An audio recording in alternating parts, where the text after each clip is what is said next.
Hello everyone, welcome drop bears and hoop snakes to another episode of the World Builders Compendium. My name is Botanicool and a big welcome to everybody. Thank you again to D&D Australia for having me.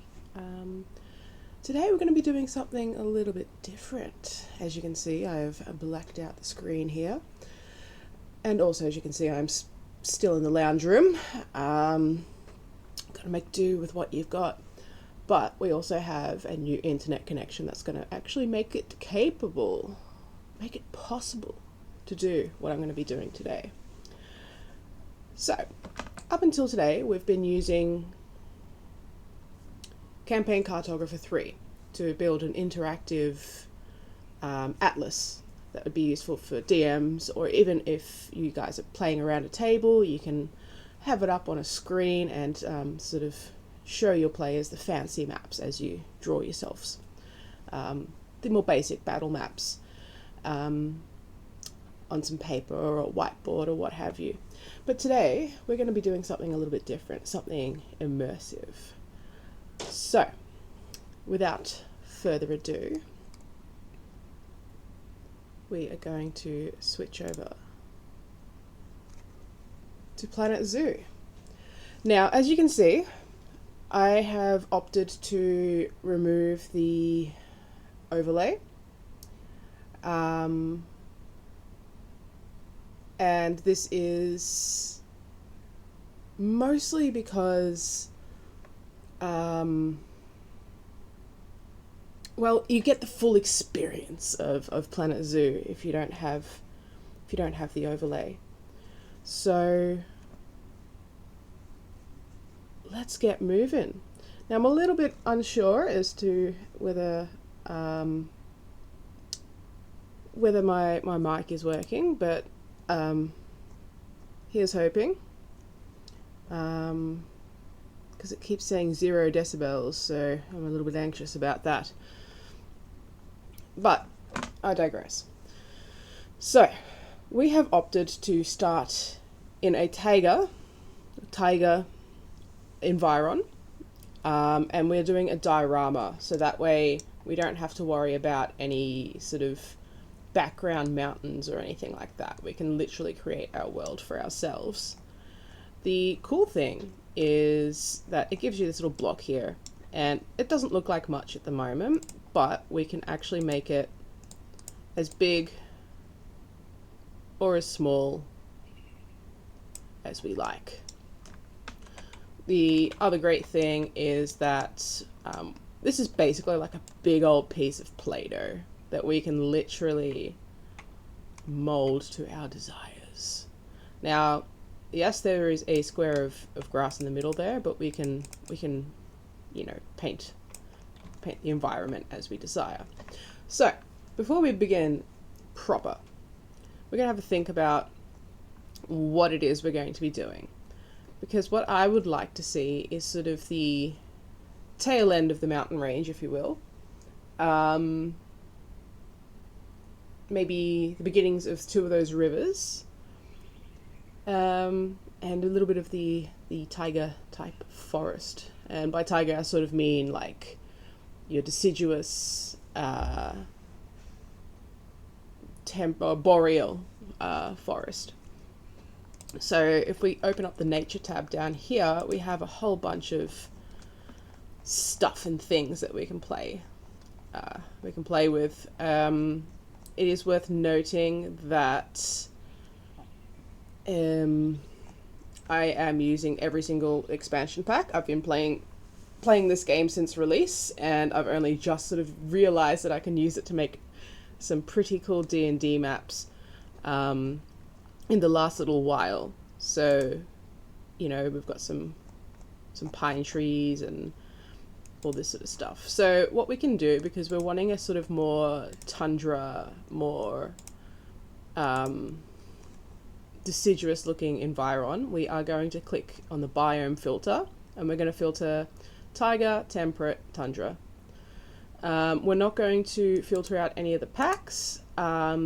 That being said, if all you have is the base game, obviously all you're going to be able to have access to is the base game stuff. there is still quite a lot of stuff, even if you were to go, okay, you know what, let's just make it, we've only got base game. It's not like you're going to be sitting here saying, oh no, I don't have anything. You've still got a lot of stuff just in the base game. But, yeah, I figure I've got all the packs, I might as well utilize them. And yeah, I guess that's pretty much it as far as an overview goes. The other thing that we can do that I haven't had the greatest success with, it has been kind of funny, not gonna lie. We put down an animal trade center and hide it somewhere, right? And I built this town in the middle of a forest, and so they could walk through the town, they could walk through the forest, and I'm like, oh, you know what would be really cool? If I had some actual animals roaming through, so that way as they're roaming through the map, there's a potential for a random encounter with one of these animals. Anyway, they were wandering around this map for like, honestly, probably about 2 months worth of game. And they never ran into a single animal. And I'm like, where are these pesky critters at? Turns out, all the bears had holed up in one of the players' estates that I'd created, and had just been creating a small family for themselves. And there was about 20 of these brown bears just hanging out in my friend's house, and I was like, okay then, maybe this doesn't work as well as I'd hoped. But there is that you could potentially do, and there is quite a good little collection of critters.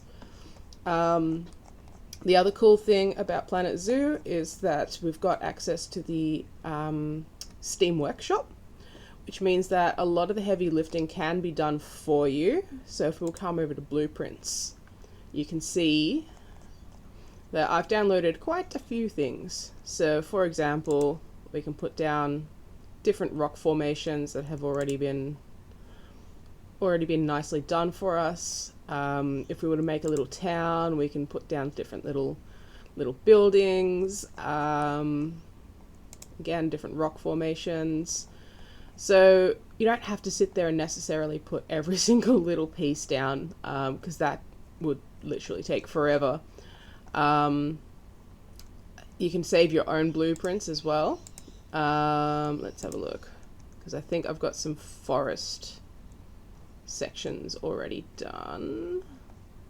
Nope, that would have been smart. But what we can do is, start by putting down some of these, like a patch of trees. So we could go black spruce.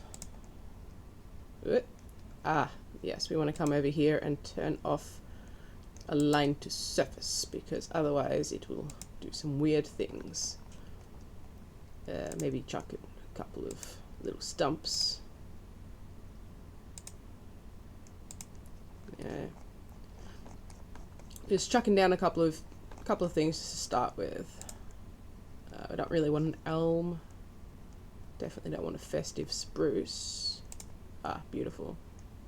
Some nice big trees. Himalayan pine, some smaller ones. Does it matter whether these all matchy? Not really. The point is we're trying to prove a concept here. Korean pine. Nah.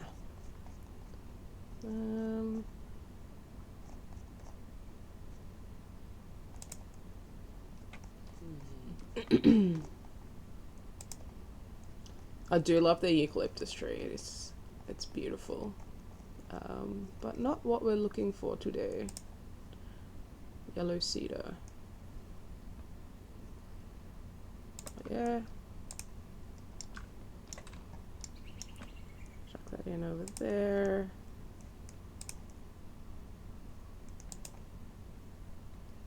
Maybe he can go behind, because the idea is we're building a little base, and then we're going to chuck that in as a blueprint. Ooh, some birches, I think so. Most definitely.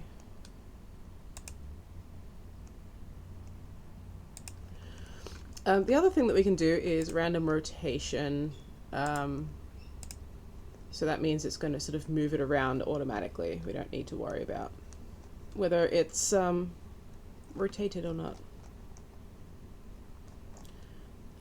We are... Oh, they got a silky oak now. Imagine that. Not what we want for this, but I do love a nice silky oak. I'm pretty sure they had a sequoia. There. Oh, that's the giant cedar. Yeah, right. They don't use botanical names. Okay, look, we've got a decent amount of little trees there, right? Oh, no, I like this one too, because it brings a little bit of colour. Brings a little bit of colour into our forest.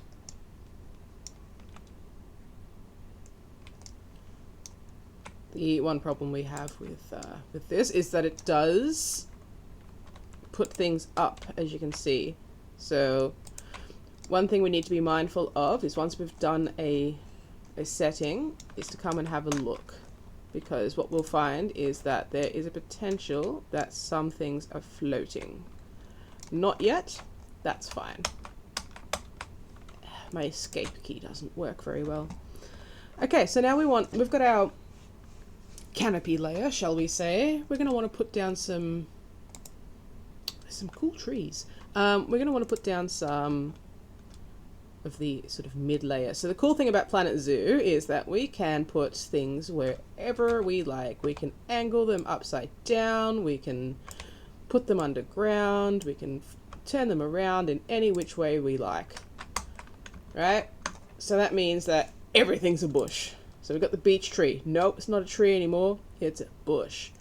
And that's where we can start playing with the different stories of a forest. So it's not just all, oh look, there's just trees. We can start to play with bushes and flowers and really cool things like that. And you might sit here and think, oh, this is a lot of work. Yes, but once we get this done... Oh, there it is, the Californian redwood. I don't really like the animation on that. It looks a bit daggy, actually. Is that a base game? Oh, it is. Base game came out a little while ago. Their graphics got a lot better. But, you know what? If that's what you've got, nothing to poke a stick at.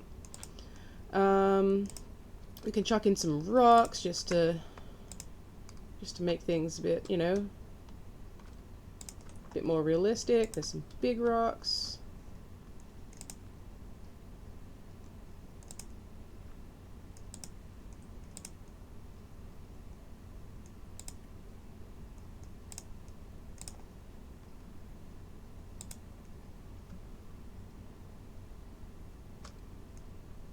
Lovely.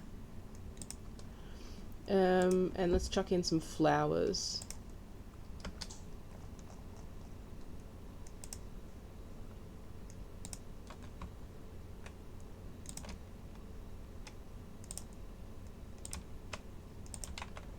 Oh, there we go. Look at him, raised up. Got to keep an eye on him. Got to keep an eye on them, because they will, cheeky little sneakies, they will raise. So we've got some sunflowers we can chuck down. What's another? I've got these guys. They're a favorite of mine. Fairy fan is always lovely. Ooh, hydrangea bush. There we go, for a nice splash of colour. We've got some of that, and that adds to our understory slightly. Put this little one down here. What else have we got? Labrador tea. It's not quite what we're looking for. Oh, I do love this though. It's like this grassy flowers. So they're like your real like low level type thing. periwinkles are quite nice. Pincushion. So what we can do with these guys is, first of all, you're going to scatter them through at random. Alright.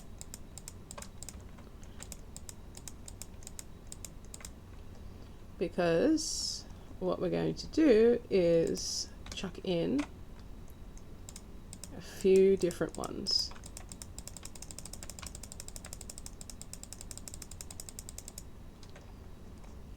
What else is there?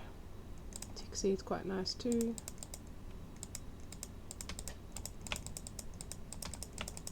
So then you've got yourself a nice full looking forest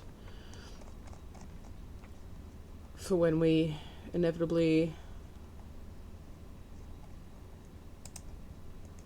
this is just grass.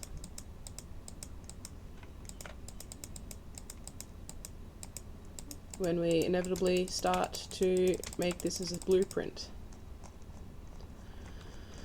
And what that means is that we'll be able to pick this up and move it around and sort of copy pasta them around as we go. So that's going to save us a decent amount of time.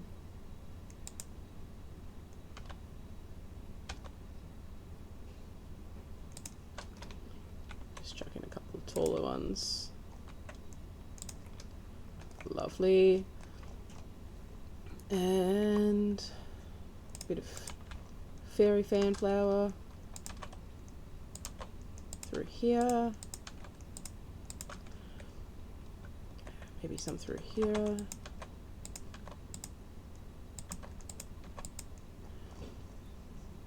Bit of dwarf cornel. Again, I'm not really too sure what these plants actually are. I'm more versed in botanical names. Let's hope that these guys aren't raised. Nope. Good. What else have we got that we can throw in? Oh, they're pretty. Some blue flowers here and there. Doesn't need to be every...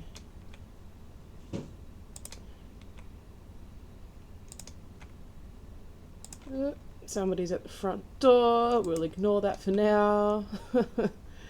Oh, and these guys.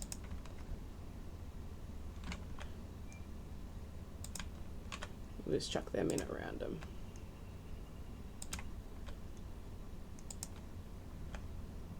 Alright. Lovely. Now, something that I think could be worth doing is throwing in some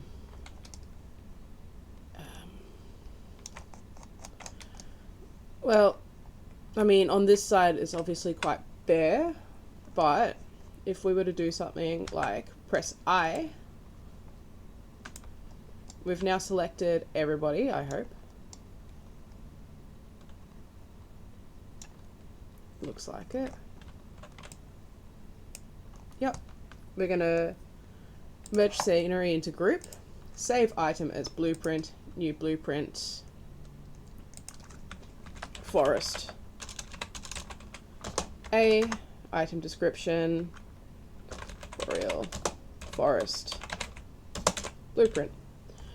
They make us set tags, so we'll set this as scenery, scenes. Yeah, sure, why not? Okay, so what we can do now is we can either grab this, press Control D for duplicate, and then we've got another, we can do the exact same thing. So we can press Z a couple of times and sort of do this, so that both sides of this forest are nice and pretty like that.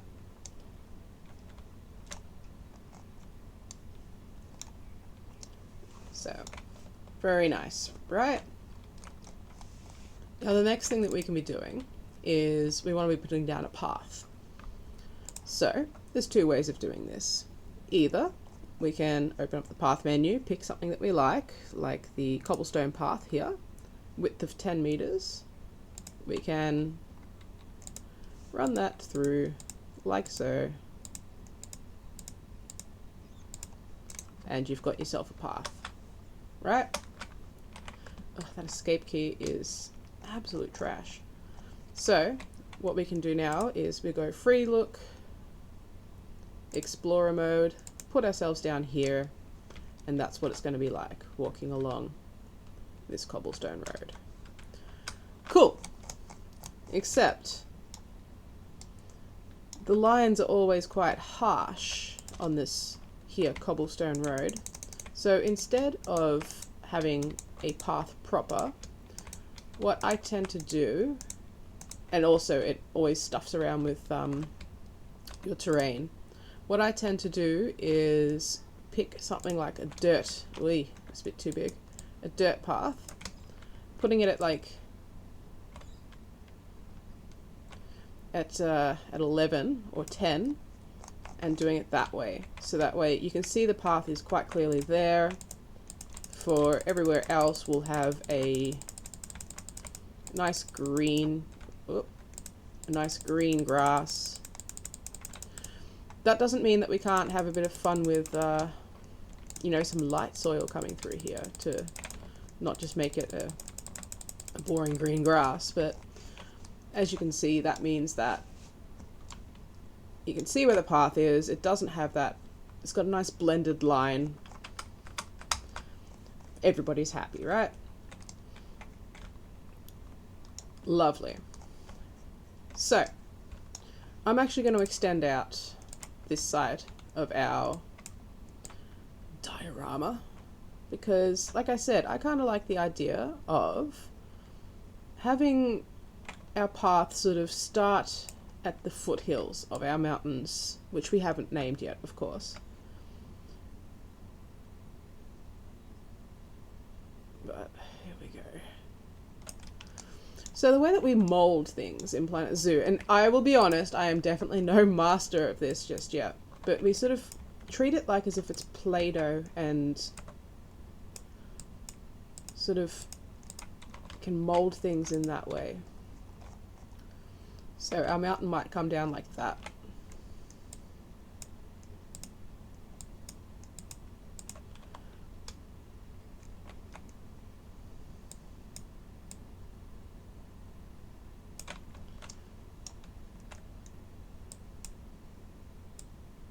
Just keep pulling and dragging.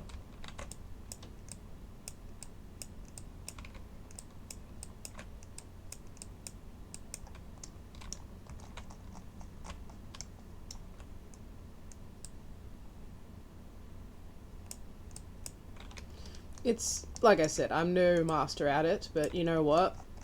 I'm a bit of a perfectionist when it comes to my maps and stuff, and I always find that I get really upset and frustrated by the things that I create, and my players are always like, oh my god, this is amazing. So yeah, you don't have to stress too hard, because I guarantee you, if you pull this out and, you know, run it on a on your TV for your games, I guarantee you that they are going to be blown away, even if you do an absolute dog's breakfast of a mountain.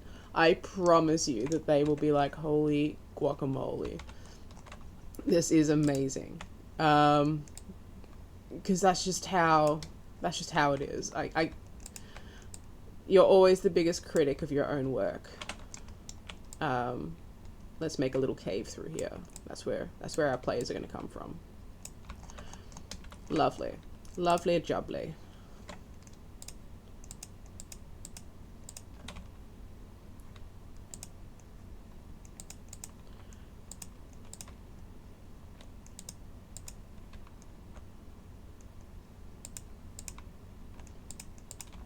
Cool.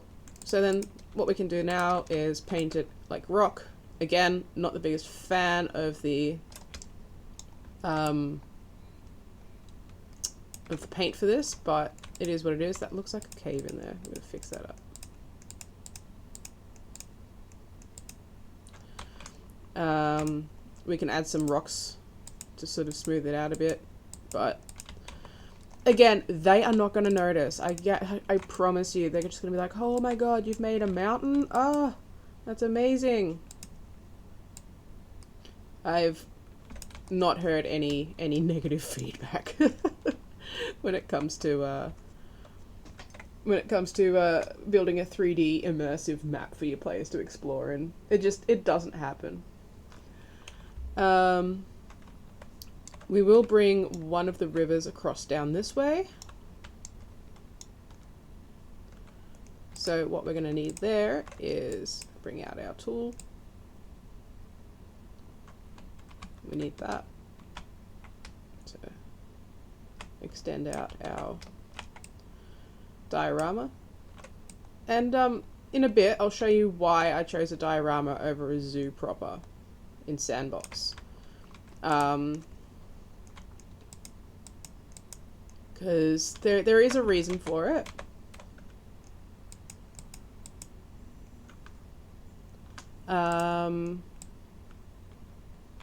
Yeah, there's definitely a reason for it. So we'll bring that river down like that. Bring the other bank across like so.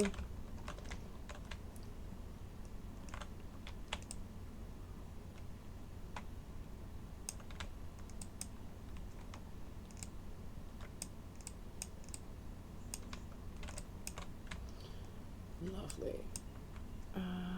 But we kind of don't want to impede on that.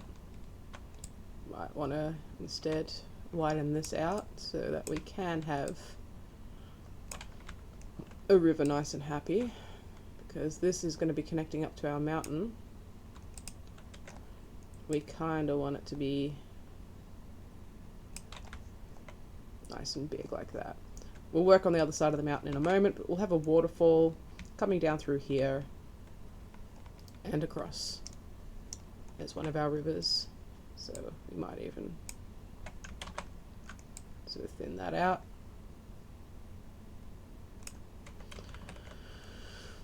Maybe make this a little bit smaller so we can get some variation in the river banks. There we go, look at that.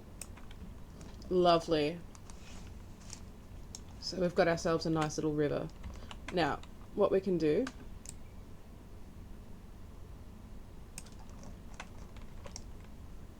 is cut across like that, fill up our water. We can choose how clean it is. I kind of like to keep it nice and clean. And we've got our water like so. We can make it rough water.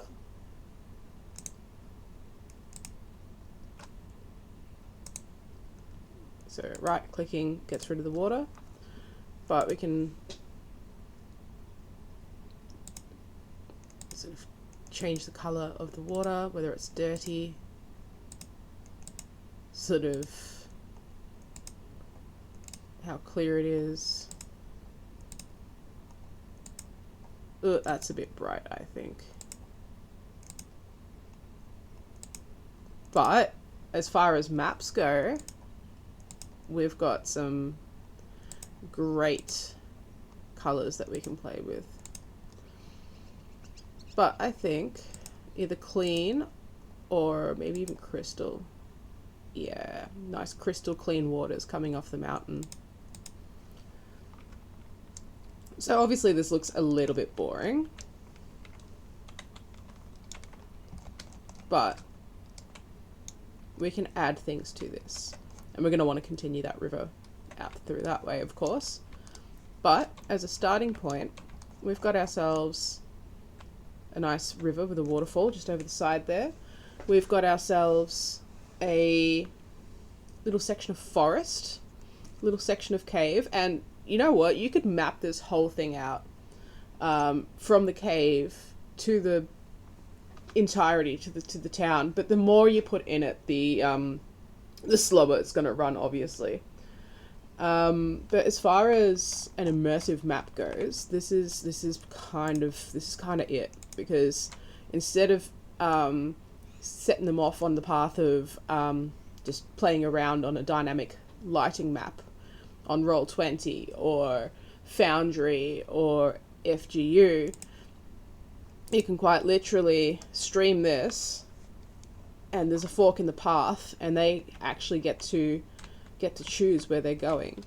You can speed up by holding shift and move things around.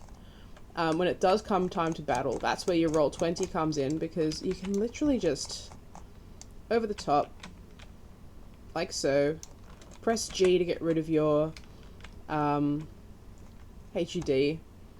and then you just press F12 to take a screenshot, and you upload that to your tabletop platform of choice. Or, as what we'll probably do next week, is we'll actually import it as a PNG into Campaign Cartographer, so that way if you did want to use it as a tabletop map, we can put the grid lines straight on there. We can connect it up to our atlas. It doesn't have to, everything doesn't have to be done in Campaign Cartographer. And that's the power of that program, and that's why I love it so much, is that I can link everything together, even if I'm using something as obscure as Planet Zoo to make maps. But yeah, like I said, I absolutely, and it's enjoyable to make maps in this, because it's so pretty, and you can sort of control every little thing about it, and it's so unlike anything else you'll experience as far as building a world goes. You know, if we're just going to sort of polish this off a little bit, and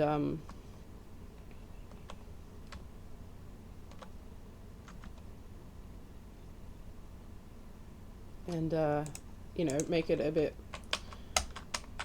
bit more full.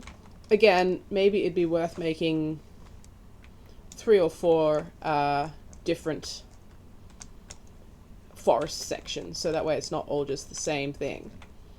You know, we can also have a broken piece going across the track. Nice and easy. I accidentally copied it, but you get the point. Get rid of that. We've got a broken piece of tree, you know, foiled across the track. We turn off the angle snap and we can control it even further. You know, there's just so much that we can do. You want a bigger piece? Well, that's nice and easy. That's just in the building section. So we'll go into construction, and we'll go beam. Actually, no, log. And we've got a few different things to choose from. It's 4 meters. I believe there's a 8 meter piece. There you go. So we can just simply bonk him down, press Control X, and have that extend out. And then you've got a tree trunk covering the road. So pretty cool. Just the sheer power in what Planet Zoo can bring to you. And imagine, you know, sitting down to play some D&D as a DM, whipping this bad boy out, pushing your players and saying, you've just entered the forest. You know, the snow begins to fall around you. Night is approaching. The clouds covering the sun. And you can play with it, you know? And yeah, I just think that it's kind of, I don't know, my players have always been incredibly speechless when it comes to when I pull these things out. You can put the atmospheric conditions onto random. We can change it to night. Yeah, there's a fair few different things that we can do. As far as building goes, we like to have it on the daytime. But speaking of luring your players down a different path, let's make a split in the path. So we've got the split. We're going to chuck that down like so. Might have that as a bit of a little free area.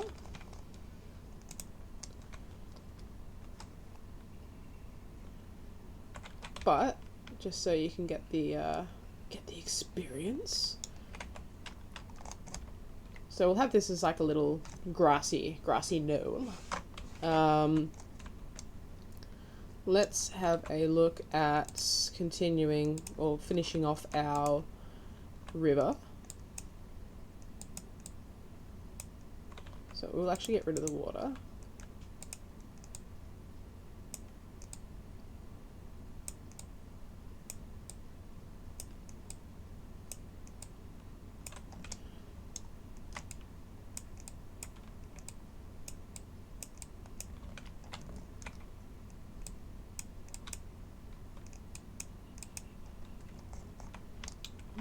Do we want a waterfall, or shall the water simply just come from the river, from the mountain itself proper? I think. Just close that up a little bit.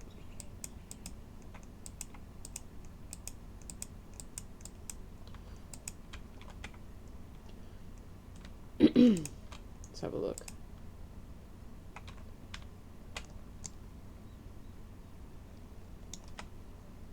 I reckon having it come from inside the mountain is probably a good way.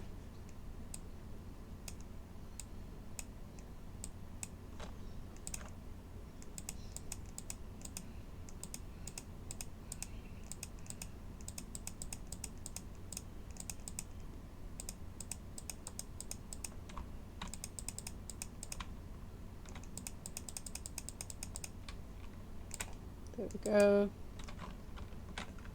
Not quite.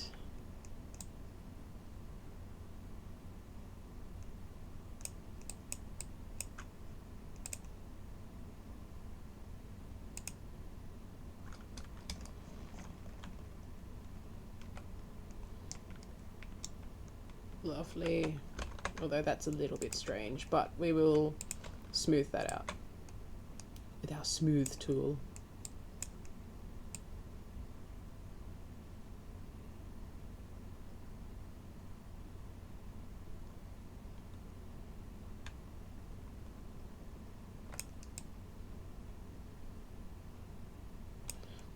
Okay, there we go. So then we've got our little river. So should we perhaps have a bridge coming across here? So I've downloaded a few bridges already. We can make one from scratch, but I'll show you the ones that I've already got. Go all. So we've got a stone bridge, which is definitely not going to cut the custard in this case. We've got a sort of barn bridge like that one from Fable. That would work. We've got a rope bridge, which is not going to cut it. Second one. We've got sort of a Asian themed bridge, which could work depending on what our theme, you know, what we're thinking of as far as what sort of themes we're wanting for our cities. It's more of a lookout. Every now and then you'll download a something from a Steam Workshop, and yeah, you get that kind of thing happening. Sort of a more modern bridge. That could be nice as well. Oh, that's one that I made. What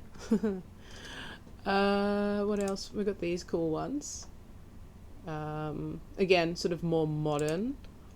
We've got a broken bridge, castle drawbridge.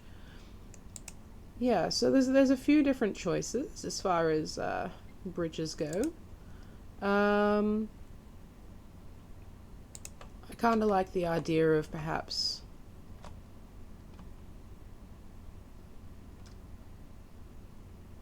this Asian theme, being in the mountains and the snow. Perhaps perhaps the town on the coast is a sort of, has a bit of a Japanese theme to it, or Chinese theme to it rather. And then you've got like those Shaolin monks in the mountains. That could be kind of cool.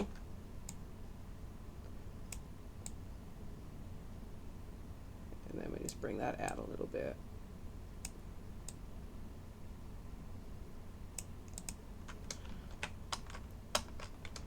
So that the bridge actually connects up.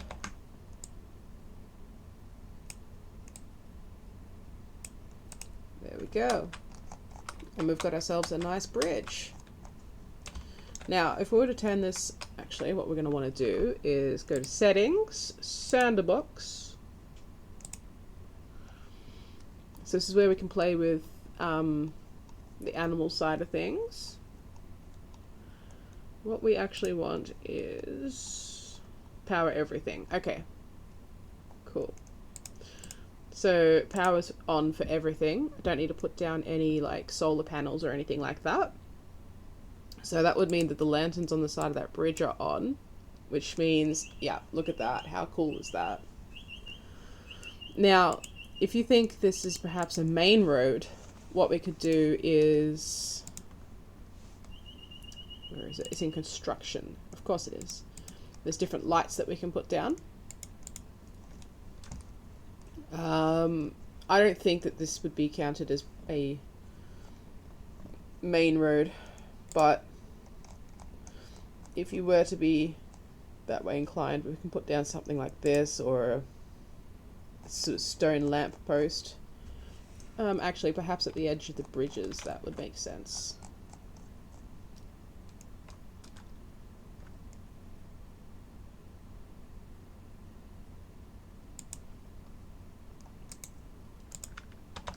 Now, there's another game called Jurassic World, Prehistoric Kingdom. And in that, you can actually make things bigger or smaller. So it's not just, yeah, you know, find something that fits. It's actually, you can make the trees bigger or smaller. You can, it was just annoying me that it was such a straight line. But you can sort of, yeah, make things fit to size. But that's fine. Okay, so then we've got the bridge. We've got a path that goes this and that. The bridge is a little small, but you can't make anything bigger or smaller in this. You're kind of just going to make do with the pieces. That's fine.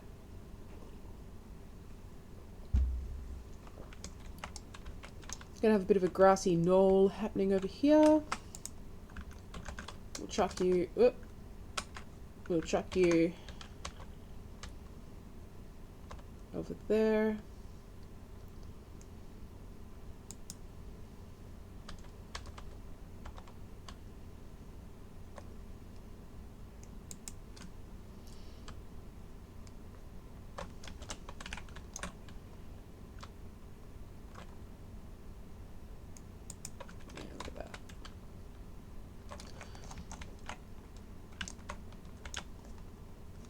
And as you can see, like, it's been less than an hour and we've already fleshed out this much.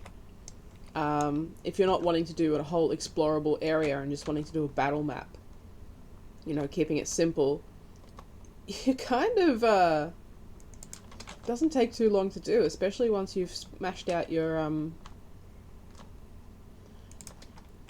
template like these trees. Like I say, everything does look a whole lot better if you work with me. Okay. If you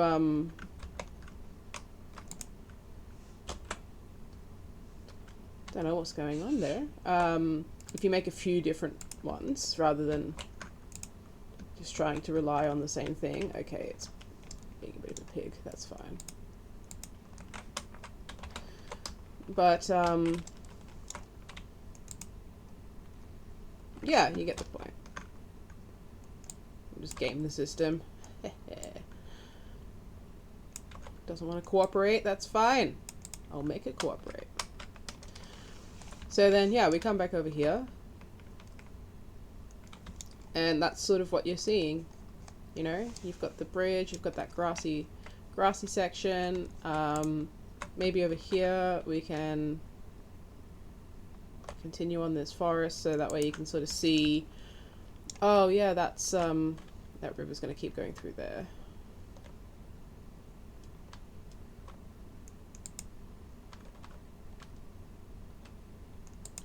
But you can sort of see that, oh yeah, the you know, that's where that path goes. We can chuck in some rocks along the riverbank to make it more alive. Yeah, it's a pretty incredible program, pretty powerful program. And the best bit is that it's also a game, so you don't just buy it to make maps. You can also, you know, play the game how you're supposed to.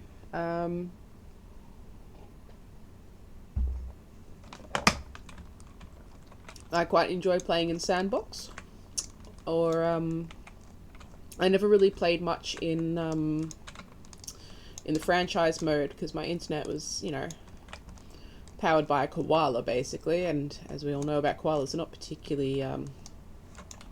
particularly quick movers. But now that I've got the new internet connection, maybe it will work. So let's go nature. Let's throw down some rocks.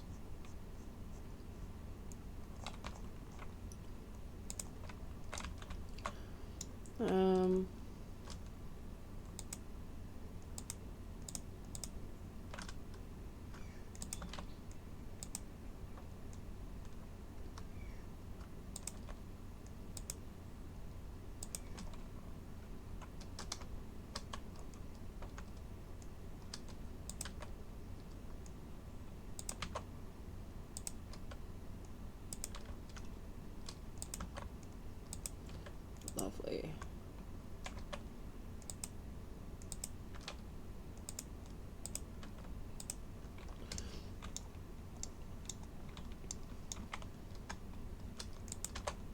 So the reason I'm leaving a little bit of a gap is it looks a bit weird sometimes if you're just adding a whole bunch of rocks. But the other thing is that we can sort of, you know, add in the little ones here and there as well.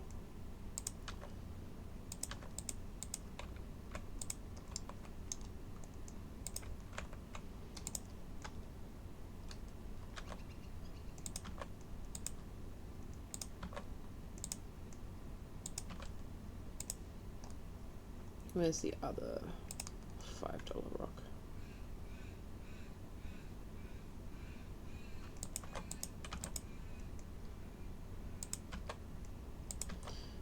Now, in the aquatic pack, they do have some rocks that have, like, how do you say, that are sort of a bit more like,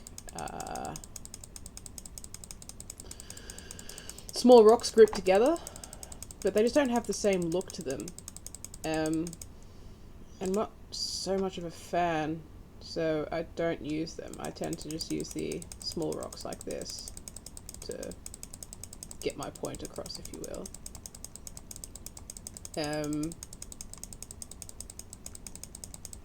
You know, that's like a rocky, sandy beach. Let's see, this guy is a bit too big, but he'll be perfect once we chuck him in. And we're just chucking them in at random.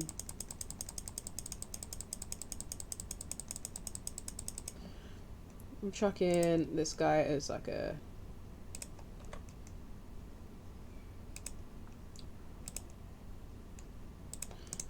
so.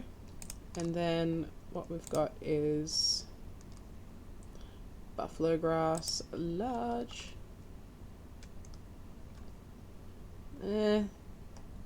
No, I mean I like leaf litter. No. Let's see.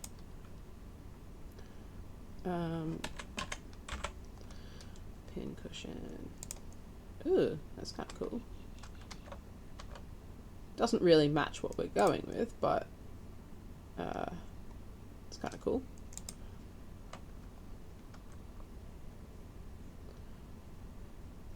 Ooh, actually, what if put that down?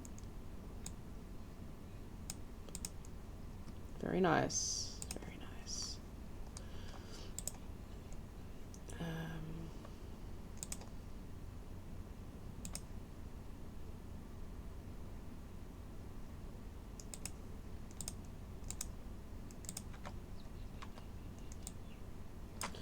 Oh, I hate how it does that. It's alright, we just gotta work with what we got. Gotta work with what we've got. And that one comes up to there. A couple of broken branches.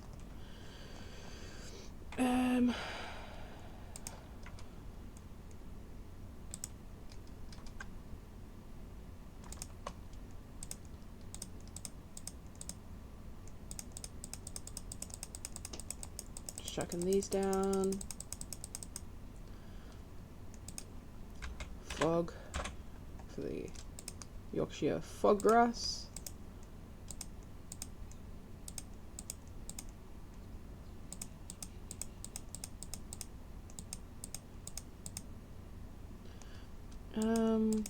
Daisies? Yeah. Because they're quite pretty.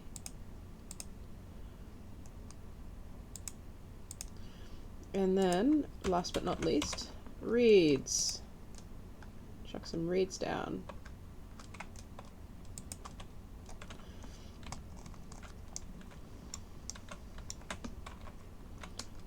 You can even throw some lily pads in, although I don't think that is quite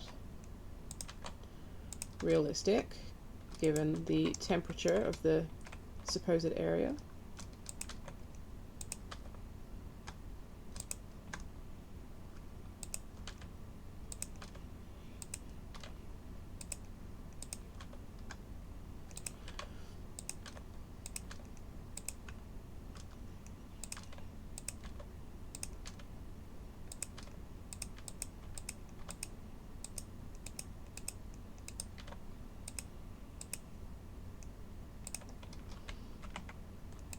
And there's also different types of reeds that we can throw down. Now, because we've put the filter on, it's not going to show up, but I think it might be worthwhile for us to momentarily turn off our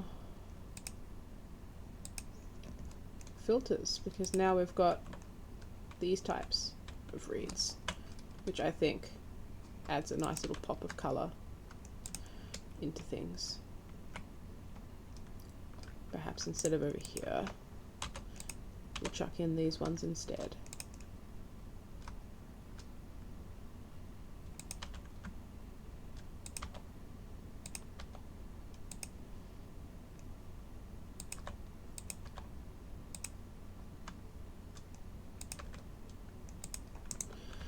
There we go. So now if we sort of look at our river, it's a little bit more alive. It's not just a piece of water running through a populated map. You can see that there's a bit of life to be had here. Might even go as far as to put a small bush in here. Something a little bit taller. Perhaps here. Let's have a look.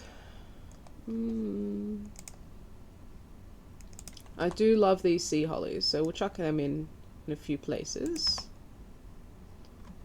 That's not quite what we were wanting. We're wanting something a little bit bigger. Something with a bit of height. No. No. Nope, that's prostrata. Oh yeah. Put you there. Because it could look quite nice. Poplar's too big. Too tall.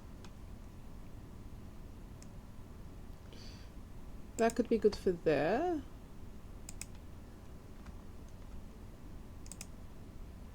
I think. But it's still not quite right for that centerpiece. Maybe something with some yellow flowers. Ooh. No. It's pretty, but not quite what we want. Foxgloves, again, pretty, but not quite what we're after. Again, pretty, but not quite.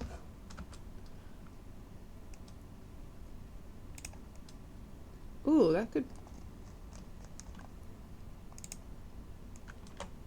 be nice.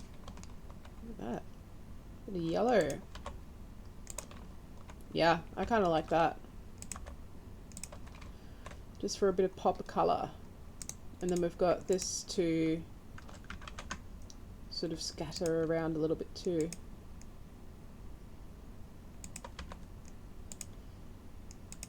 Yes, I like that. That's nice. Just makes it seem more alive.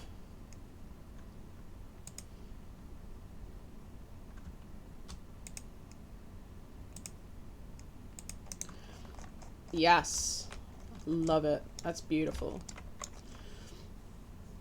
Now the other thing that we can do is keep in mind that we are obviously making this for D&D. Now we can have a look through the blueprints to see, you know, maybe somebody set up a camp here. So let's have a look. I have already sort of built a camp.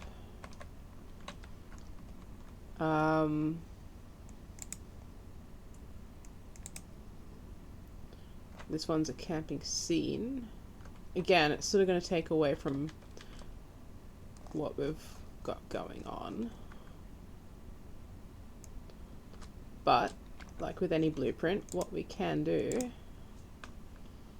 is get rid of the bits that we don't want.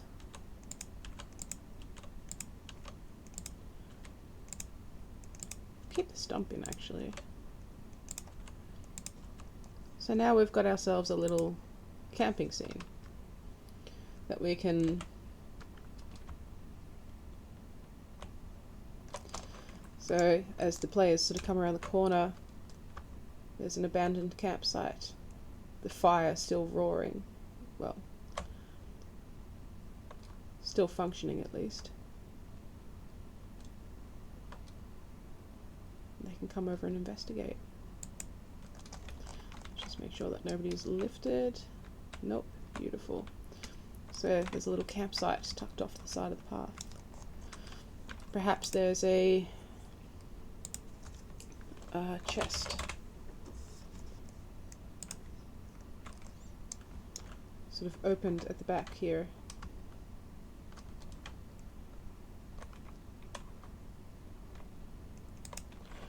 Just little things for our players to interact with and find as they explore. Makes that exploration sort of worthwhile. I think that's nice. I think I'm going to put some more of these little rocks down though, over here.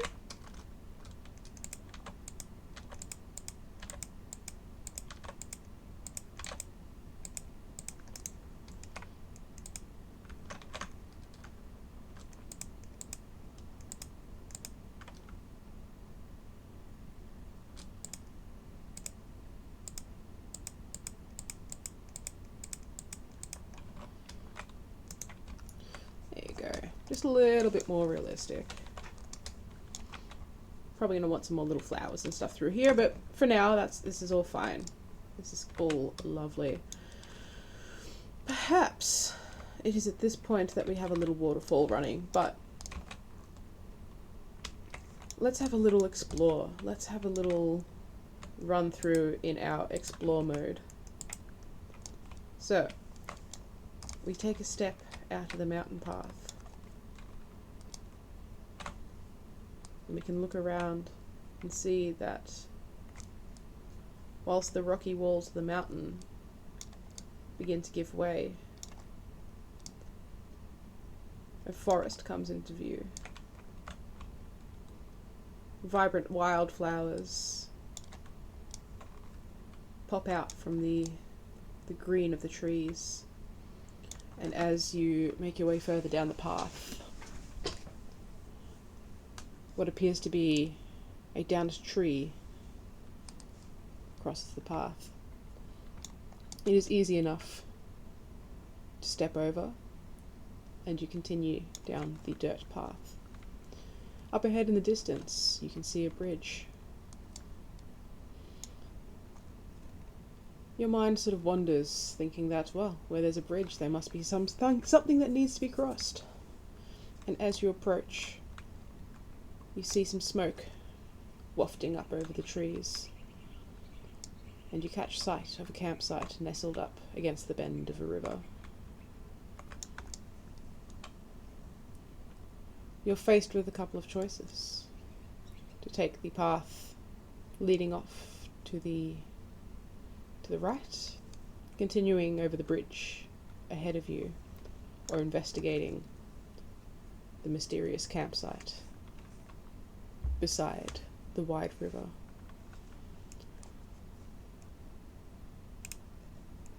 And already we've kind of got a little bit of an encounter happening there, you know? What's going to be in the campsite? You know, your players have got different choices that they can make. And that's just, you know, just pulling things out of your flying by the seat of your pants. I don't know, I just find that making maps like this sort of encourages the imagination. I'm just going to have a cheeky sip of coffee for a moment.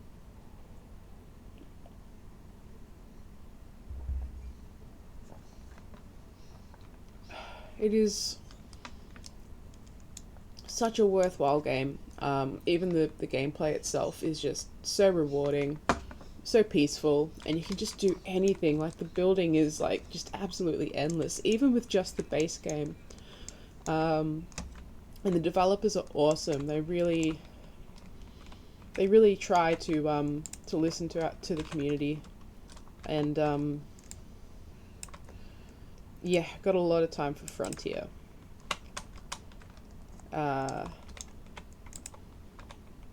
So yeah, if you're looking for something a little bit weird, a little bit unusual as far as map building software goes, Planet Zoo is definitely the way to go. Because yeah, there's just nothing else like it, and it's not even designed to be making maps, you know. And the way that I stream the first person is I just have it running in the Discord.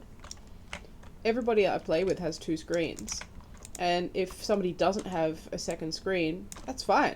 The way that we run it then is, okay, well, I'll let you know if you need to swap to Roll20. Because a lot of the times when I'm playing, it's a whole lot of roleplay. And there's not a lot happening as far as dice rolls. So you might as well give your players something pretty to look at. And yeah, as far, like I said, the immersion for my players has been just, yeah, you can't compare, you know. It's they've all said that it feels like they're actually exploring that forest.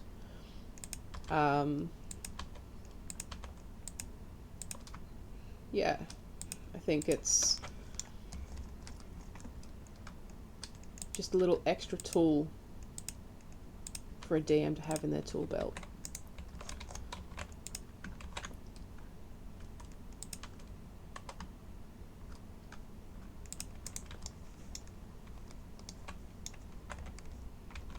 Yeah, chuck some rocks down again.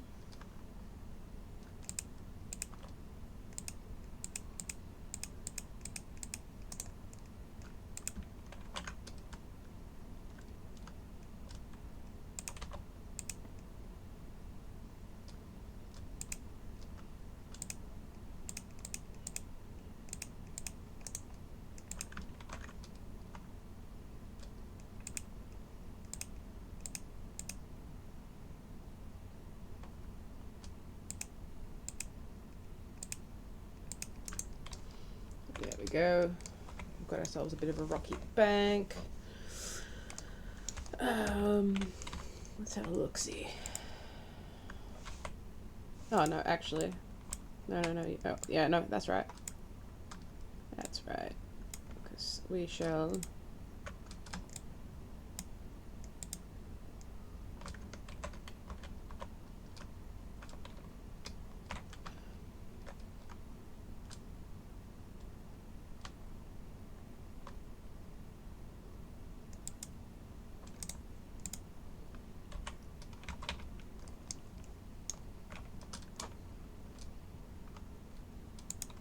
Lovely.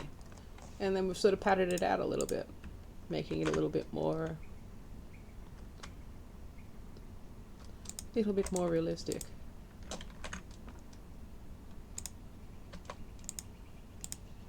Ugh. Again, I hate it when it does that thing where it's like, oh, I'm trying to be helpful, I'm just going to place you on top. Stop it. There we go. Lovely. Look at that. In, like I say, in an hour, that is what we've got done. I think that is absolutely incredible. You know, like I've said, as far as battle maps go, you can sort of make sure you keep the same orientation. You start there. Or even if you want to zoom in a bit more to sort of make it more of a battle map. Maybe up to about here. Boom, F12. Moving up. Boom, F12. Like, yeah. I don't know. I just feel like, oh, you know, maybe your shadows are too dark. Then turn the shadows off. Come into here. Turn up the brightness, whatever you need to do. But as far as, you know, as far as creating a beautiful map goes, something that you can actually walk through, I don't know. I know I keep saying it, but it is unrivaled. But we'll continue this path to make it so that you've actually got somewhere interesting to lead to. We'll sort of try and tie this into like a start and end type situation. So what if over here we have a shrine? Because I'm pretty sure I've already downloaded one. Because we're going with like the sort of Chinese theme. Oh yeah, that's kind of nice. Or we've got like a roadside.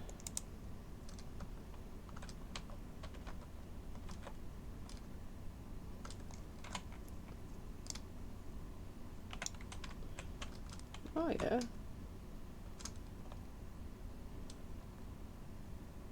That's kind of cool.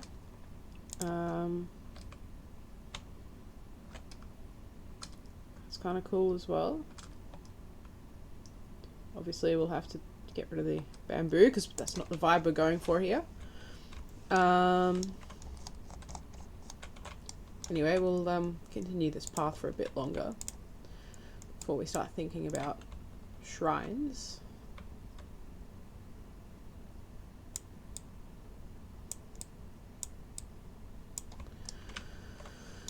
Okie dokie.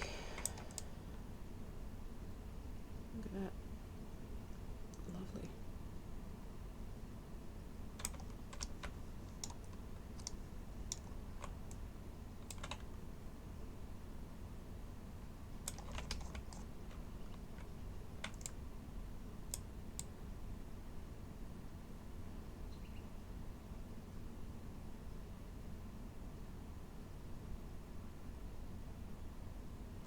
Okay, so what I think might be good is we're going to make this a little bit smaller.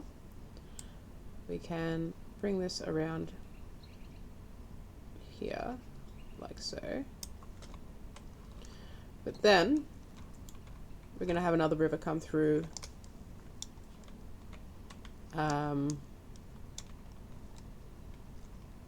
perhaps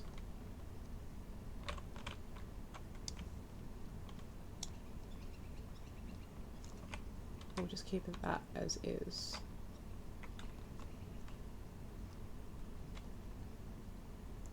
The path has to come across, crossover. Not too sure on that second river just yet.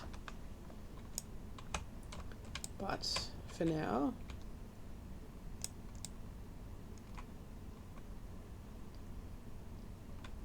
that river is going to sort of hook along this way.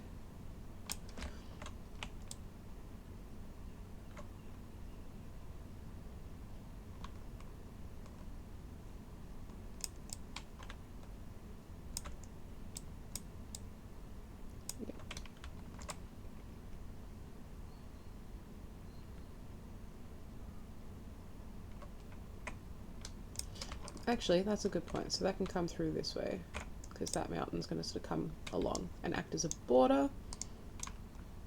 Yep, I like that. So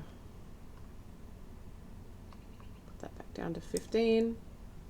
You're coming through here, like so. And then we are having this mountain not play ball. There we go. Just bring that along here.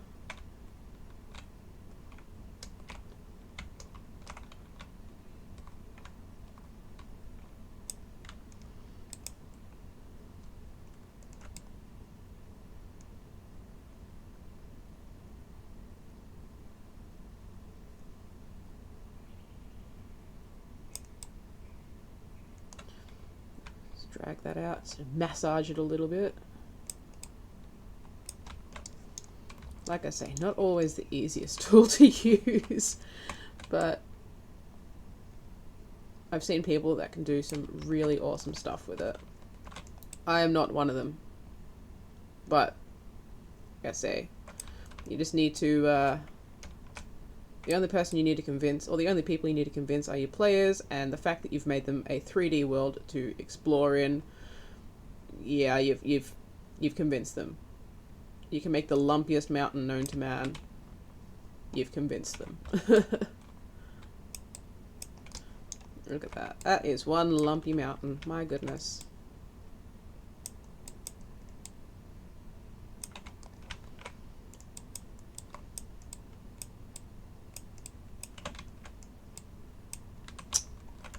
Say it is a pig to use.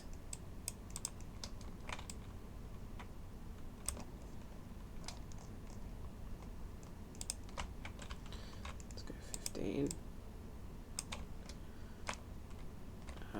I reckon actually we might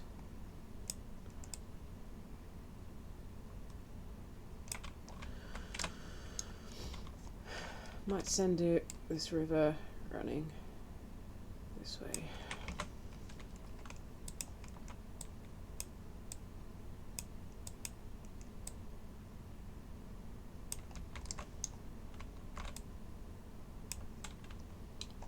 And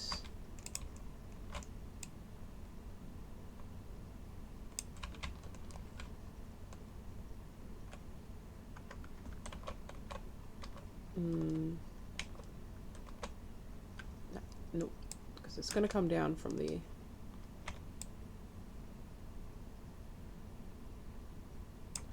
that's a bit better. It's sort of feeding in.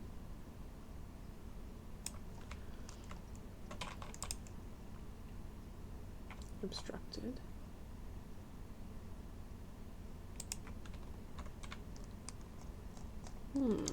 That must mean that there's a hole somewhere. That is annoying.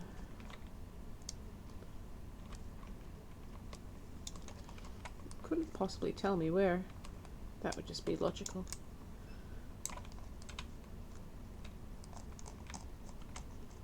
What are you obstructed by? Ah! Aha! There you are.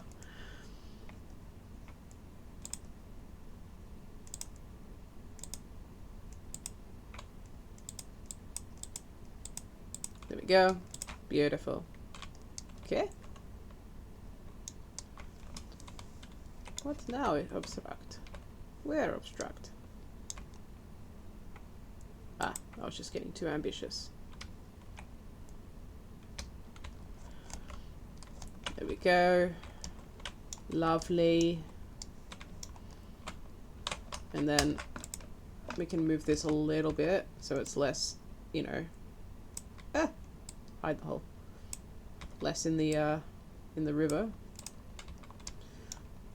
There we go. Look at that, isn't that lovely? So then we've kind of got a bit of a mountain happening here, which could then mean that perhaps the path, I'll grab this.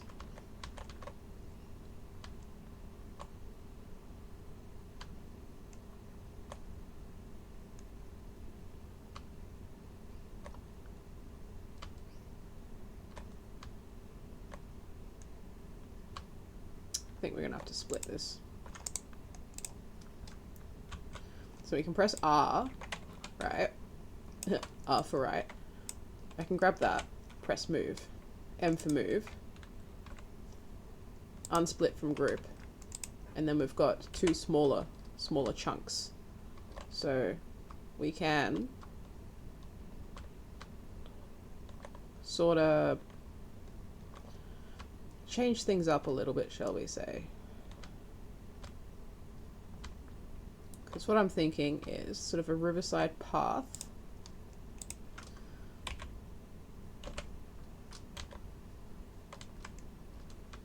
That's a bit too low. Bit of a riverside path.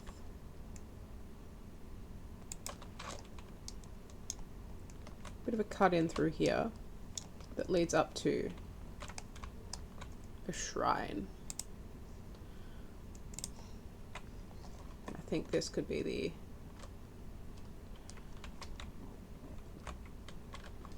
where's the front? That's the front.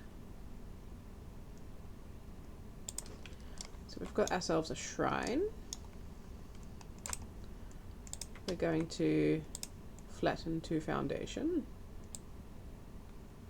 Nope. To there. And then we are kind of, yeah, no, actually that's perfect. Flatten to foundation.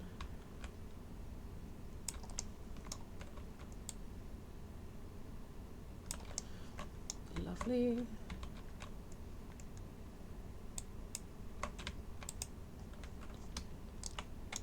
That's quite nice.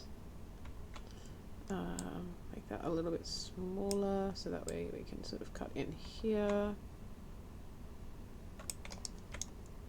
Smooth that off so it's not so yeesh. We've got ourselves a little riverside, mountainside shrine. So, probably gonna want some stairs. So let's have a look. We've got some wooden stairs, which, I mean, kinda. Now, we can either build them ourselves or we can be super lazy and go to Steam. Let's see. Library. Workshop. Let's have a look at some stairs.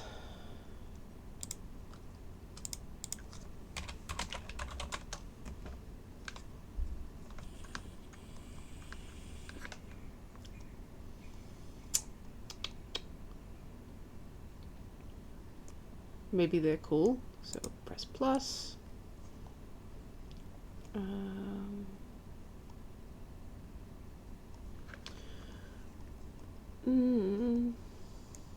Not really. Oh, I just saw.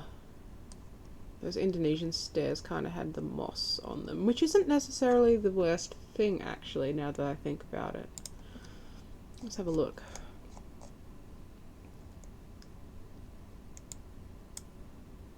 Okay. We'll go on to page 3, see if there's anything else. And if not, we'll pop back over. Worst case, we'll just have to build it ourselves. Alright, nothing too exciting here. Let's have a look. Oh, those are actually kind of cool.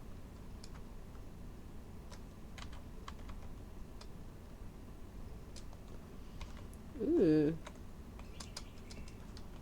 I like these. But let's have a look here.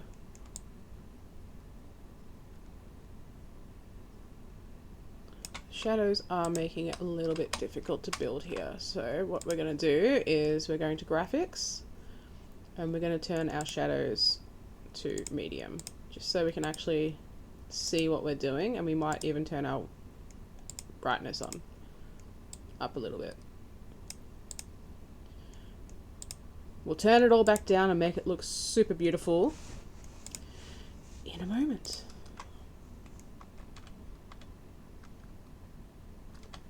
Yeah, I think it matches.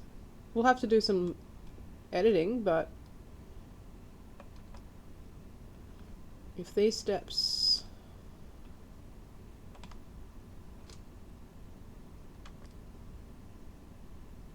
maybe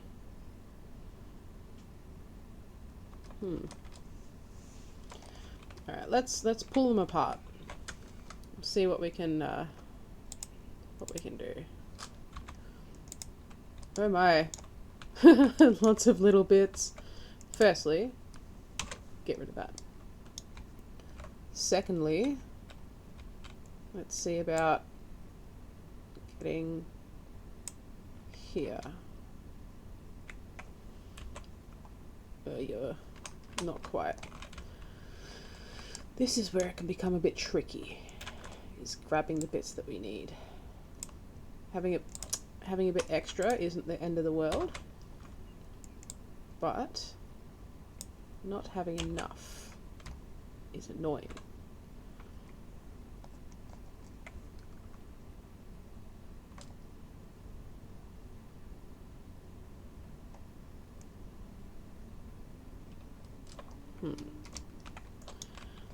Let's see here.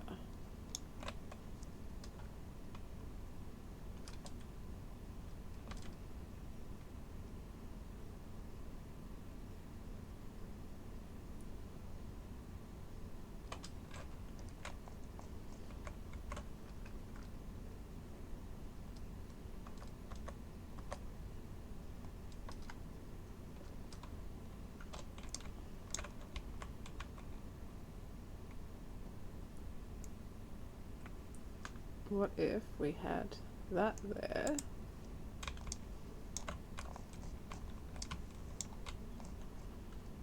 With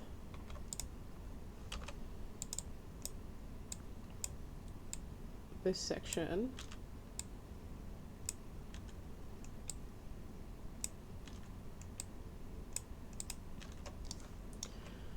gotten rid of. Nope, that's not what we're asking you to do. Doesn't necessarily matter if there's some extra little bits and bobs.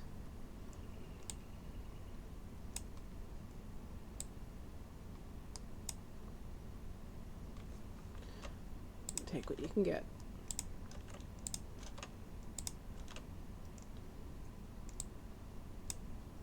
Nope, nope, no.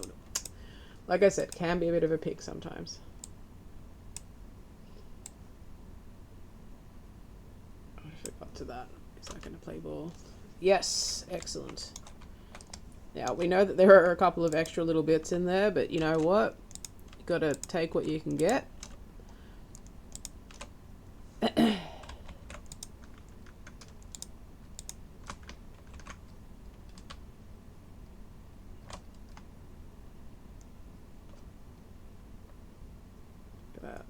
Lovely.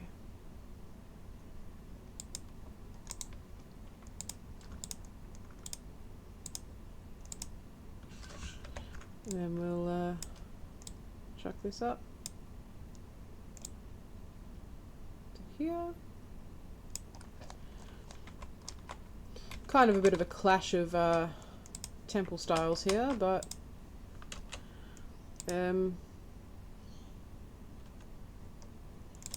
you know, gotta do what you gotta do. Alright, lovely.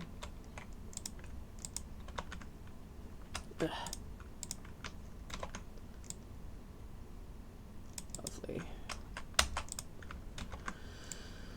Oh, somebody needs to get a new keyboard.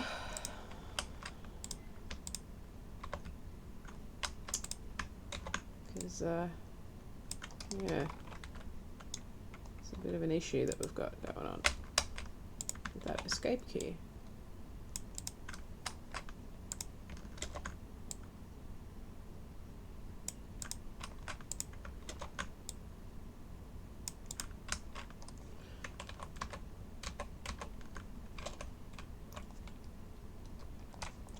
Now what we're going to do is continue that sort of fencing along here. Don't necessarily think that's the worst idea. And then this can be separated so that way it stops selecting everything.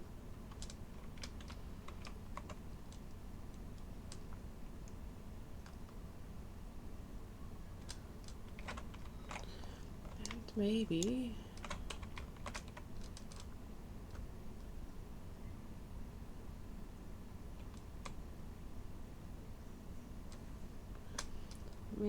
we can have another set of stairs. No, I think that's fine. We'll just continue that around. Turn that into a rock. Lovely, lovely jubbly. Lovely. We can fill in the spaces with a few more trees, but for now we have ourselves a little shrine. On the inside, we can maybe put that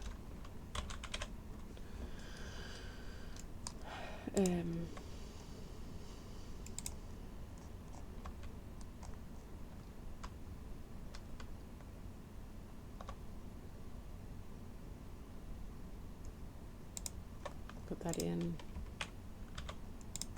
get rid of that, get rid of that,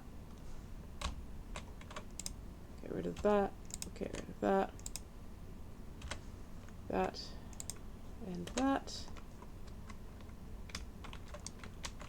Let's have a look around the back here.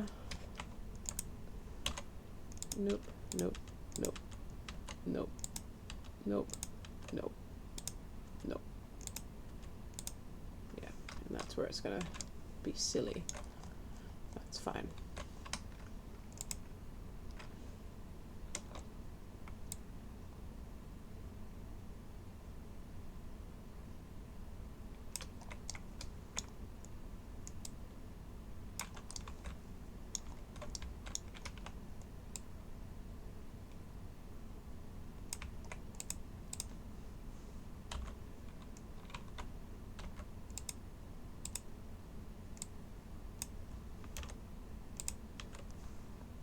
Okay. It's a bit off center, so there. Now, not a big fan of this here panda statue. Let's find something else. In centerpieces, statues. Got penguins, got elephant, she's not very big. Hippo, not really. Lions are always a good one. Or an elk. Reindeer, sorry. I feel like that's kind of actually most appropriate. Yeah, I feel like our stone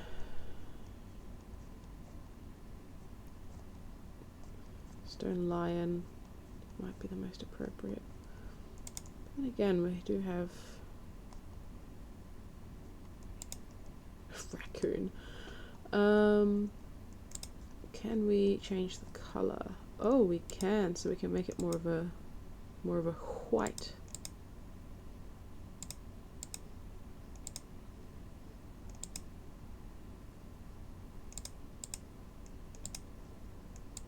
Okay. You know what? We could be onto a winner here.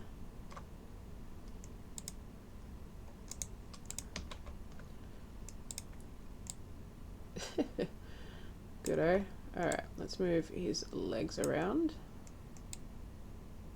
to there.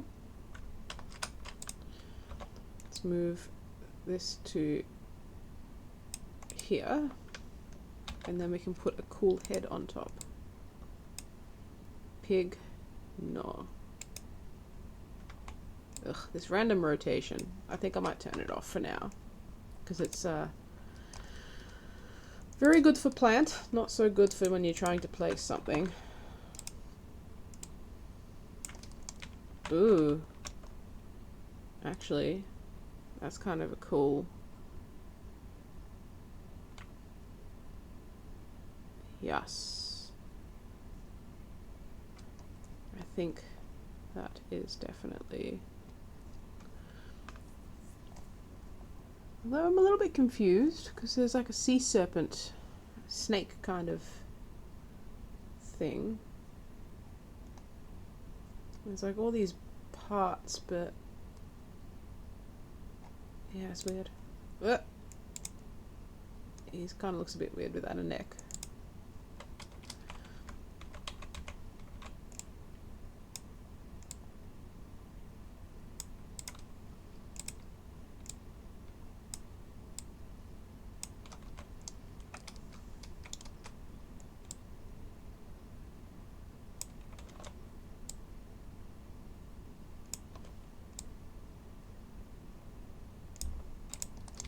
Still wonder who the head is supposed to be.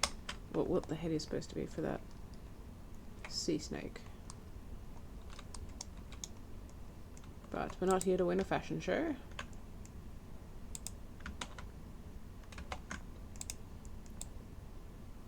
Because once again, you might be the biggest critique of your work, but I guarantee that your players are not going to notice the seams.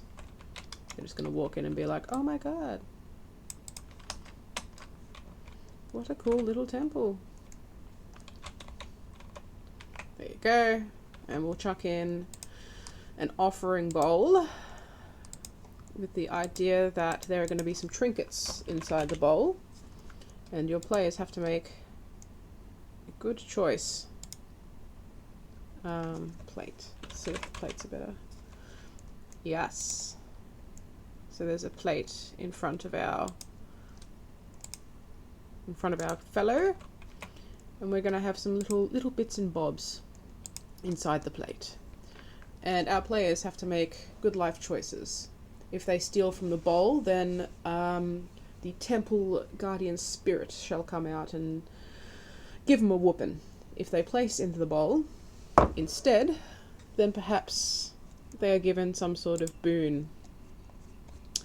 So far, when I've put this sort of encounter down, it's a 50-50 split. Sometimes the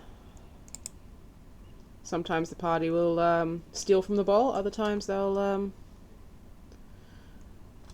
put into the bowl. So you never know what they're going to do. I mean, does that not sum up D&D as a general thing? You never know what they're going to do, but it's still a cool little encounter that that they can interact with. General props. Surely there's more props.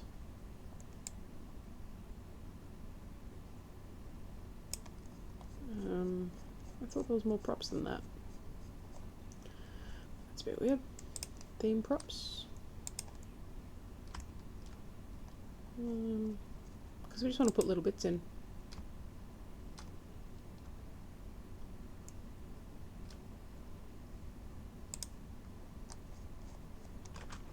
Oh yeah, big old bell could be kind of cool.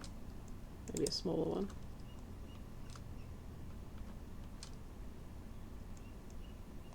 It's a bit busy. We won't put a bell in. Ooh.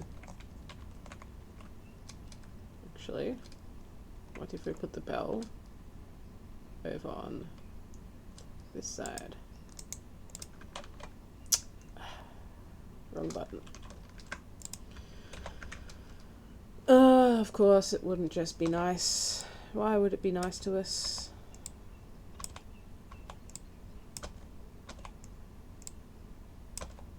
There we go. 2 bells. 2 bells of awakening. Ring them both. See what happens. But surely there's some more little trinkets. Well, I feel like it's a very small bowl. Are we going to be able to... Yes, somebody donated a pineapple. No. Incense. Imagine that.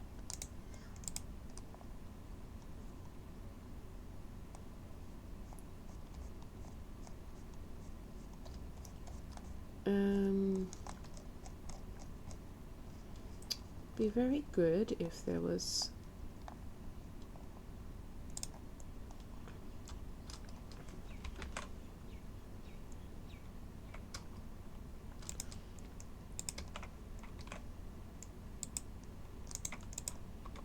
Move them up so they're not... Yep.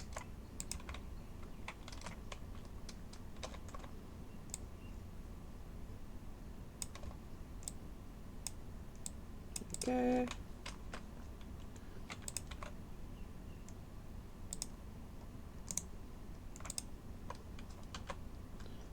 Some of the local villagers bring food as offering.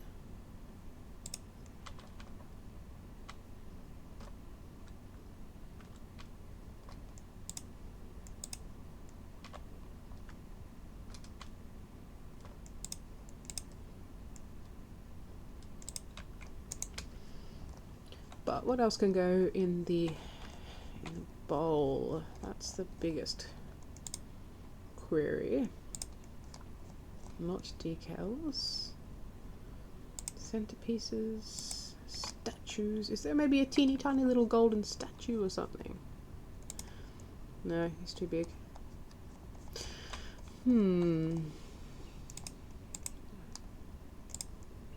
Yeah, definitely too big. Okay. That's just signs. Architecture.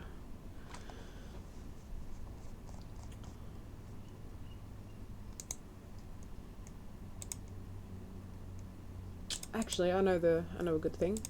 Where is it? Props. Theme props. I think it's in... Yep. Ugh. Everything's so big. There we go.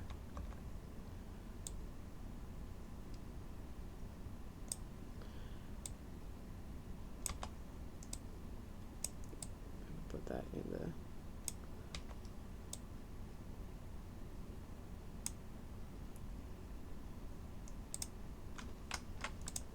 Let's put the incense here. Okay, so there's that. Surely there is another little trinket that we can chuck in. There's more vegetables, that's good. Nope. Nope. Well, I think players are going to get the idea that there's a bowl full of stuff here. Inside this little temple. A couple of bells. I reckon what we will do is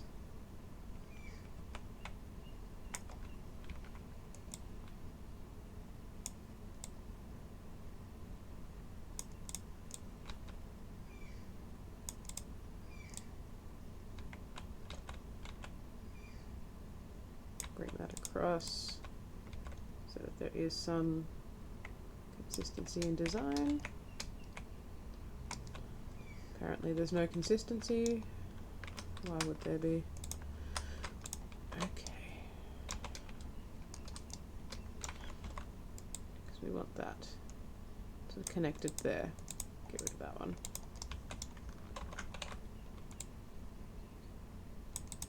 Lovely. And then we've got this sort of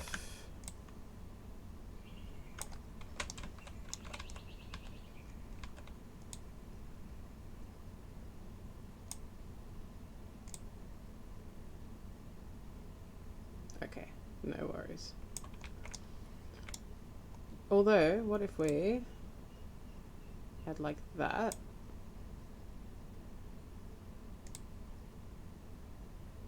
No. No, no, no. We just want it like this.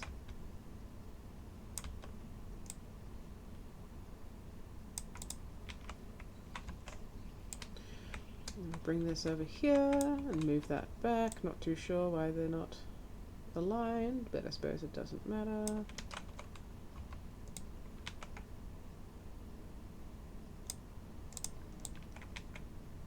And we bring that to about there. Then we've got the bells there.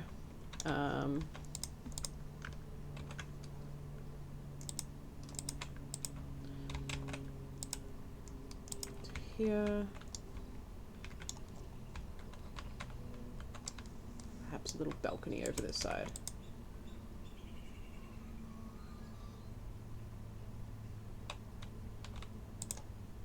Yeah, make a little balcony.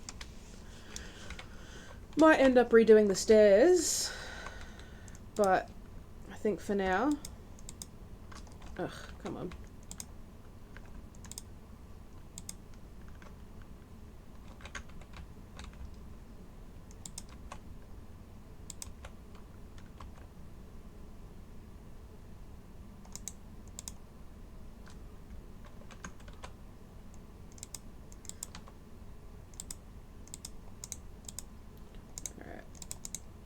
Should have known better.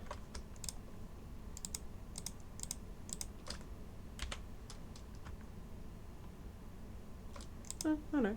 Okay. Okay, so first of all, this needs to move along a little bit so it's not, you know. And then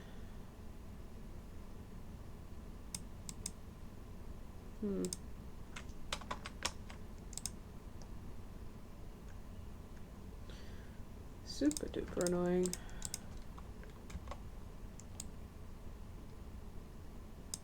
I feel like that's a bit better. Move this across. Oh yay, it's floating. Like I said, you've got to keep an eye on these things because they're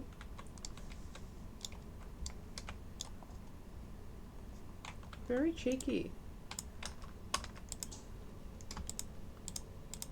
Very frustrating. Oh, I've just moved it. Okay. I've just moved it too far across. Fair enough.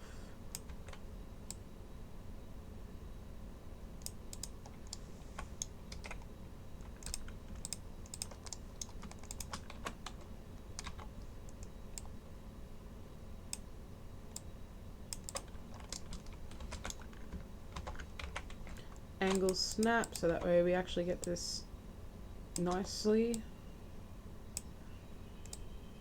And then look at that, we have a nice balcony. We're gonna redo those stairs. Maybe there'll be like a little Zen garden or something. And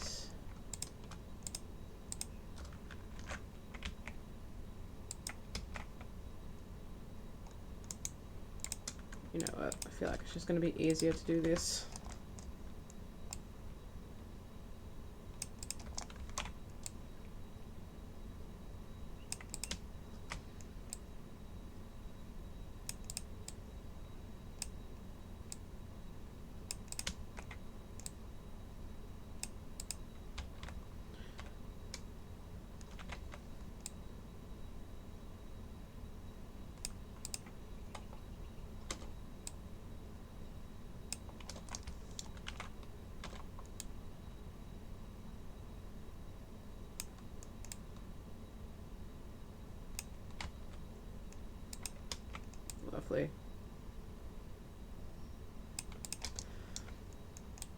we go. Because like I say, it does not need to be perfect by any stretch because your players are going to love you regardless.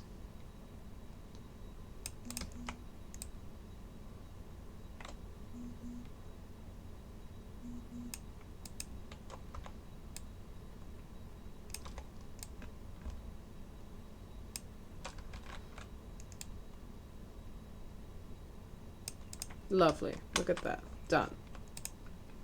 For the sake of my OCD, we shall...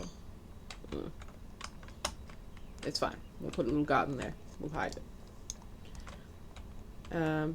Bring that out a little bit. But at the end of the day, minus the stairs, we've kind of got what we're wanting. Although... we will...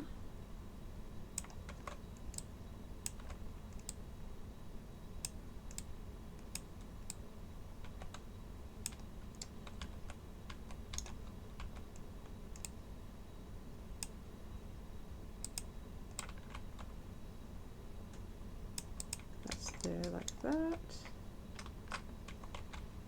and perhaps this one's going on top, like so. Not, but what we can do instead is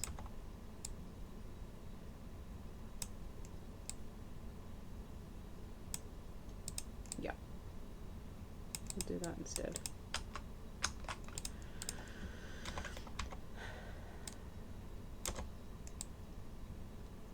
Lovely.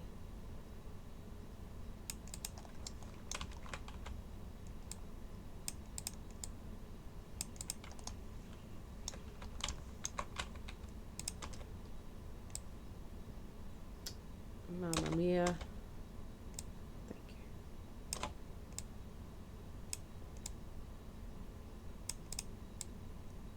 Lovely. Okay.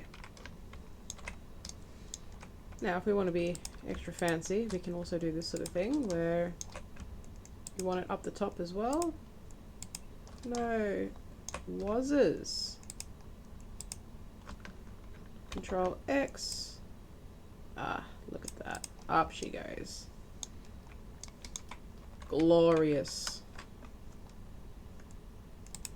Can even do this. Lovely. But then you've got to deal with the things below. So what we might do instead is just move these up like so.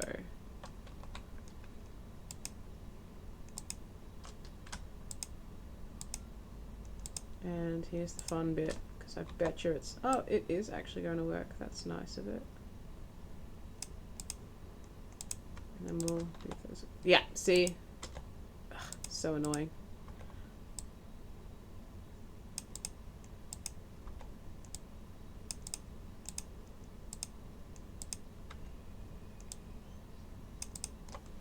Lovely.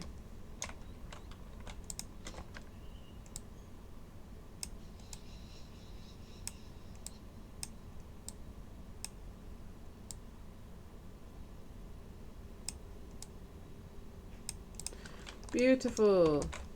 And then let's maybe see if we can make this. There we go. Nobody even knows any different. And then let's do the same thing over here. Amazing. And then we've got ourselves a cheeky little balcony. Again, those stairs are upsetting me. We will deal with them shortly. Probably end up doing something similar there, but we get the idea. We've got a little temple there. The stairs are annoying. We're going to get rid of them. We're going to make new stairs that actually match. So yeah, that's what we're at. And we have 5 minutes to go for our stream. So look how much work we've done. So yes, that looks unfinished, but your players aren't going to see that. All they're going to see is what you want them to see. So we leave our cave system to come out into the forest. Players can look around. You can turn it into night mode if you so desire. So let's pretend it's nighttime as they come out. We can also, let's go to the brightness calibration, bring that back down to where it was. And to turn our shadows back up again, because there's a difference between building and exploring. Great. Put us back on explore mode. G. So if you make it particularly dark so they can't see, we can always press L to turn on a torch. So your players can have a look around. And you know, they're going to start moving up the path. Oh my goodness, look, there's a bridge. There's some water. A campsite, how exciting. They can come over and have a look at the river, which we'll do a little bit of work on next week. We can cross the bridge, which doesn't lead anywhere at the moment, but that's okay. We can still cross the bridge, which is way too low, but I'm pretty sure it was built before this explore mode was actually a thing, but that's okay. We can fix that next week. I mean, we could always just say that this is for dwarves. You know, just explain it away. So we come down this path, and then, oh, there's a path, you think you can see something. Let's go down here. See what I mean? Sometimes it's cheeky, you gotta catch it. So we'll fix that next week as well, the old floating terrain. We'll do it now, actually, while we remember. Then you can come up and see this beautiful temple. Or we come over here and faced with another river. But while we're here, while we're remembering, and while our zoom function is not working, which I love, free look mode, there we go. We shall move these down a little bit. There we go. No more floaties. I swore I saw somebody else doing the floats. Yep, there we go. You guys, come down a little bit too. Lovely. No more floating forests. Beautiful. So, that is what I use to build my battle maps and interactive exploration of a region. Pretty easy to do. You can find all of the blueprints from the bridge to the campsite to the temple. Pretty much everything that I used today was a prefab that I got from the workshop. So you can find all of those really, really easy. The other cool thing is that you can already get some forest scenes on the workshop, build your own. When we're done with this particular map, I'll upload it to the Steam Workshop as well. So that way you guys can have access to that for free, so long as you have the game, of course. The catch is that you'll have to have the expansion packs that I have utilized in order to be able to utilize the Steam file. But yeah, more than happy to share that with you guys. Another cool thing that we can do as well is Planet Coaster is also really, really cool for building dungeons and stuff like that, because it's, you know, a theme park builder done by the same developers. But they even have like pit traps and stuff, so you can literally make for example, I made the murder house from Curse of Strahd.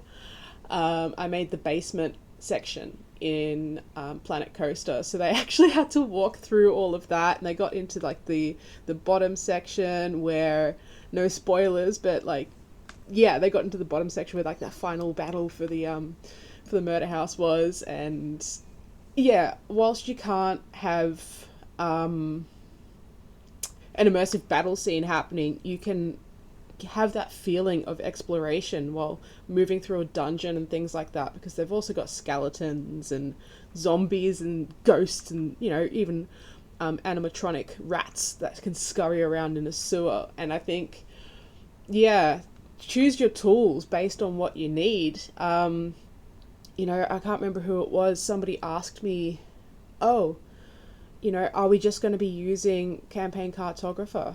And I was like, yes, but no, because it's great for a skeleton. You know, we've got our atlas in there because we can link everything together to make it a seamless thing. But for every job, you need a different tool. And I think just boxing yourself away with just using, oh, well, this is made for tabletop mapping, like Incarnate or Campaign Cartographer 3, you're really limiting yourself. There are so many other cool programs that, heck, even for like character building or for building interiors, I've used The Sims before. Like, don't limit yourself in thinking you have to get tabletop specific programs, because there are plenty of really cool games that you can get really creative with that aren't even designed for that, like Planet Zoo. Like, I can almost bet that nobody guessed that that's what we were going to be using today for our battle maps. And when we have finished this map, what we'll do is I'll show you how to load it into Campaign Cartographer. We'll link it all up, so that way our atlas is more or less staying on track to be complete.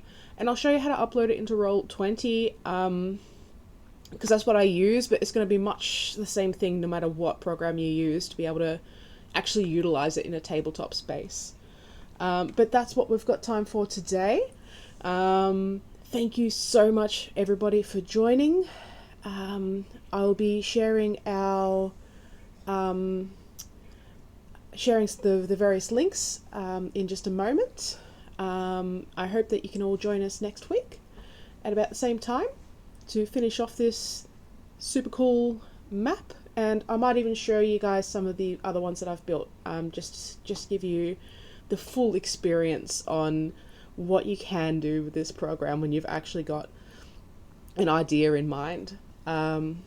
Once again, big thank you to Dungeons and Dragons Australia for allowing me this opportunity to share with you.